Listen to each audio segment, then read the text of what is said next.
There are a few things in this world that just make sense, like how toast always lands butter side down, or how your phone battery dies the moment you really need it. And one more to add to the list. MacBooks might be shiny and powerful, but Windows still wins where it counts. Yep, I said it. Windows wins.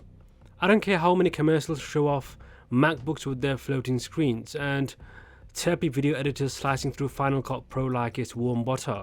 In real life, when people sit down to actually use these things, not pose with them at a coffee shop like they're extras in a Netflix coming of age drama, they run into a truckload of problems. Let's talk software. You know what sucks? Buying $1,000 laptop only to find out the software you need either does not exist on Mac or runs like a 6 snail through molasses. Windows, on the other hand, is the king of compatibility. Accounting software? Check. Niche engineering tools? Check. Weird 2004 disk you found in your uncle's drawer that still somehow works? Yep, still runs on Windows. Macs? Good luck. You'll be searching forums, downloading emulators, praying to the ghost of Steve Jobs for a workaround, and even then, it'll crash when you sneeze too hard. Now gaming. Don't even get me started. If you buy a MacBook and expect to game on it, I've got some good news for you. You just bought the world's most expensive email machine. The top 100 games on Steam, 95 of them either don't work or run like you're powering the graphics with a hamster on a wheel. Windows, meanwhile, is where the entire gaming industry actually lives. DirectX, ray tracing, VR headsets, modding communities, high refresh monitors, all living large in the land of Windows. Apple tried to pretend like they cared about gaming for a half a second, and then they remembered their GPU is about as customizable as a hotel TV remote. Let's talk freedom. And no, I don't mean the red, white and blue kind. I mean real honest freedom to do what you want with your machine.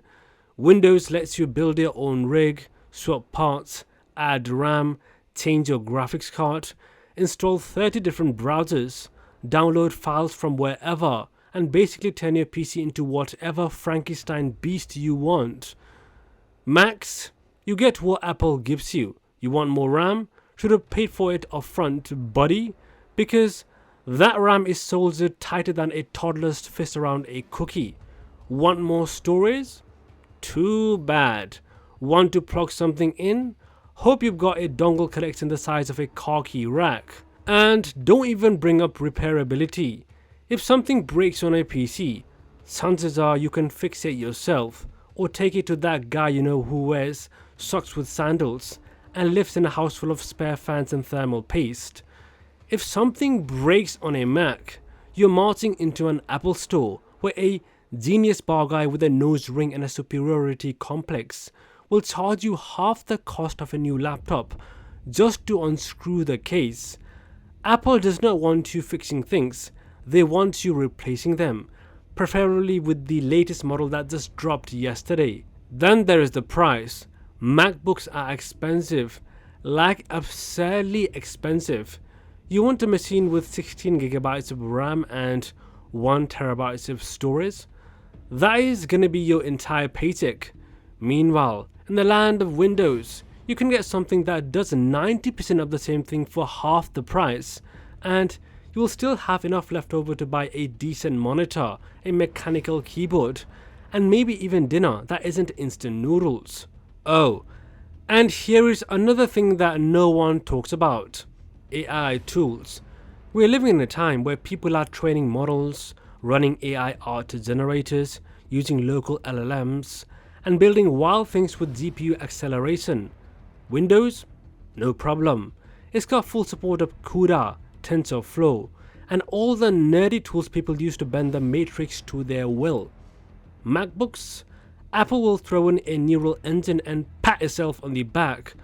But if you want to do actual AI developer work, nope. No NVIDIA GPUs, no proper driver support, no open customization. You're stuck with what they give you and told to be grateful. Even the everyday stuff is better on Windows. Want to use a weird printer from 2010? Still works. Want to run an old piece of software your workplace uses? Still works. Want to use your laptop as a mini server? Still works. On Mac, you better hope Apple decided it was important enough to support. And don't get me wrong, MacBooks aren't bad. They've got killer battery life. The screens are gorgeous. The keyboards are nice. Well, now that they've fixed the whole keys randomly fall off era, if you're a student or someone who just lives inside Safari and iMessages, sure, you'll probably love it.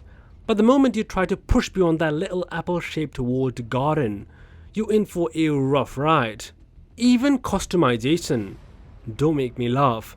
Windows lets you change everything. You want live wallpapers, custom icons, multiple desktops, crazy mouse pointers, hotkeys, widgets, registry tweaks.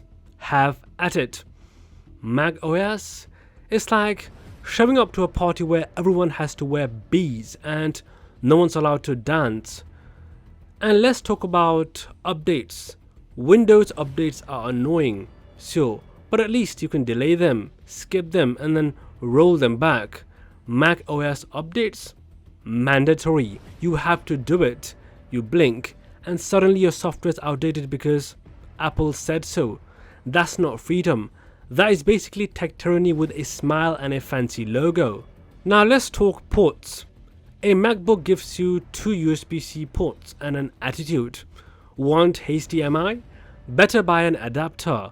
Want to use an SD card? Buy another adapter. Want to plug in your gaming mouse, keyboard, microphone, webcam and a hard drive? You're going to need a USB-C hub that looks like a Swiss Army knife and costs the same as a decent backpack. Meanwhile, my $800 Windows laptop, 4 USB-Cs, HDMI, Ethernet, audio jack, SD card slot, and a cartridge in a pear tree. And the thing that kills me, the thing that makes me want to scream into the void, is how MacBooks get praised for being simple and just to working. Yep, they work, they are meant to work, they are expensive, until they don't. Until you find out you can't install that one app you desperately need, or you can't run that game you love, or your workflow relies on a tool that is Windows only.